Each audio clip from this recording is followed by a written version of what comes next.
Hello students, how are you all. आज हिंदी में पाठ 3 में हम नादान दोस्त कहानी पढ़ेंगे। इसके लेखक हैं मुंशी प्रेमचंद। इसमें दो बच्चे जो कि भाई बहन हैं, केशव और श्यामा, दोनों की किस तरह से वो अनजाने में एक छोटी सी नादानी कर देते हैं और फिर किस तरह से वो उसका पश्चाताप करते हैं, इसके बारे में बताया गया है। तो कहानी शुरू करते हैं हम। अब हम कहानी शुरू करते हैं। नादान दोस्त। केशव और श्यामा दो भाई बहन हैं। गर्मी के समय में केशव के घर पर कार्निस के ऊपर, कार्निस अर्थात छज्जा, दीवार के आगे उभरा हुआ निकला हुआ भाग, उस कार्निस पर चिड़िया ने अंडे दिए। केशव और श्यामा दोनों बड़े ध्यान से चिड़िया को वहां आता जाता देखा करते थे। सुबह होते ही दोनों आंखें मलते हुए कार्निस के सामने पहुंच जाते और वहां चिड़ा और चिड़िया को बैठा पाते। उनको न जाने ये देखने में क्या मजा आता था कि वो अपने खाने पीने की सुध भी उन्हें नहीं रहती थी। उनके मन में तरह तरह के सवाल उठते थे। अंडे कितने होंगे, कितने बड़े होंगे, किस रंग के होंगे, क्या खाते होंगे, उनमें से बच्चे किस तरह निकल आएंगे आदि। इन बातों का जवाब देने वाला उनके पास कोई नहीं था, क्योंकि माँ को घर के कामों से फुर्सत नहीं थी और पिताजी दफ्तर चले जाते थे। इसी उधेड़-बुन में समय निकला। 3-4 दिन के बाद दोनों बच्चों की जिज्ञासा बढ़ने लगी। वे दोनों अंडों को देखने के लिए अधीर हो उठे, अर्थात बेचैन हो उठे। उन्होंने सोचा कि अब तो बच्चे निकल आए होंगे। बच्चों के खाने के सवाल अब उनके सामने खड़ा हुआ कि चिड़िया बेचारी इतना दाना कहाँ से लाएंगी अपने बच्चों को खिलाने के लिए। उन्होंने दाना और पानी का प्रबंध वहीं उनके घोंसले में करने का ही विचार किया, ताकि चिड़िया को कहीं जाना ना पड़े। इसके लिए केशव ने एक पत्थर की प्याली का इंतजाम किया और कुछ दाना ले आया। अब उन्होंने सोचा कि बच्चों को धूप ना लगे, इसके लिए छाया का प्रबंध भी होना चाहिए। तो केशव ने श्यामा से कुछ प्रबंध करने को कहा। श्यामा घर के अंदर से एक टोकरी उठाकर ले आई, ताकि उस टोकरी से उन बच्चों के ऊपर छाया कर दी जाए।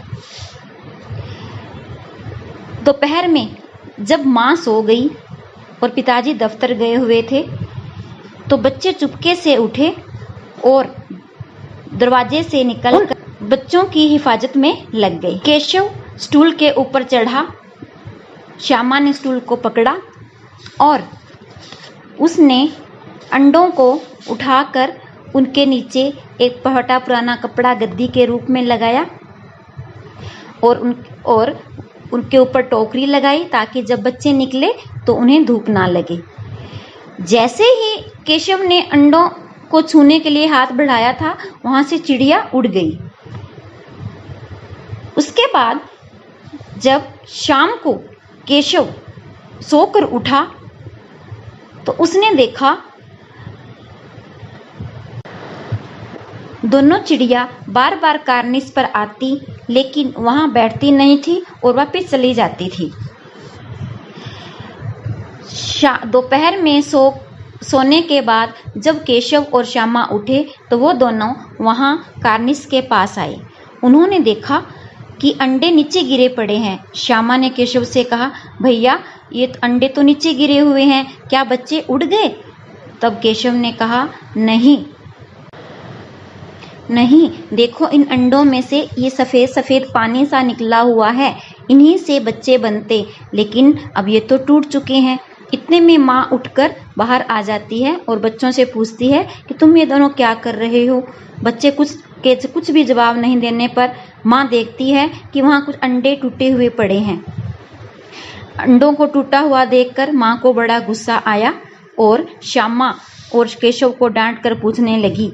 तो केशव ने बताया कि हमने उनके लिए दाना पानी रखा था। माँ सारी कहानी समझ गई और उन दोनों बच्चों को डांटते हुए कहने लगी कि तुमने ये बहुत गलत काम किया है। तुमने अंडों को छुआ जिससे वो खराब हो गए। तुम नहीं जानते कि जब हम अंडों को छू लेते हैं तो वो खराब हो जाते हैं और उसके बाद चिड़िया उन्हें नहीं सहती है, इसलिए अब ये अंडे खराब हो चुके, चिड़िया के बच्चे अब नहीं निकलेंगे।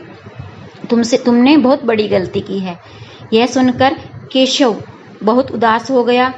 उसने अपनी सूरत रोनी बना ली और बहुत पछताने लगा। कई दिनों तक केशव अपने इस गलती पर अफसोस करता रहा कि मैं अंडों की हिफाजत नहीं कर सका।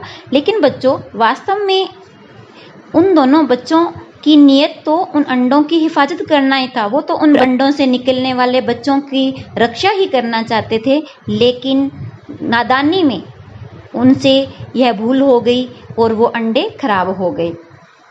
उसके बाद वहाँ पर वो दोनों चिड़िया कभी भी नहीं दिखाई दी। तो इस प्रकार इस कहानी से हम सीख ले सकते हैं कि हमें पक्षियों को कभी भी परेशान नहीं करना चाहिए, उनको अंडों को छेड़ना नहीं चाहिए। तो कल हम इस पाठ के शब्दार्थ करेंगे, जो कि आपको याद भी करने होंगे और अपनी फेयर नोटबुक में लिखने भी होंगे। Thank you.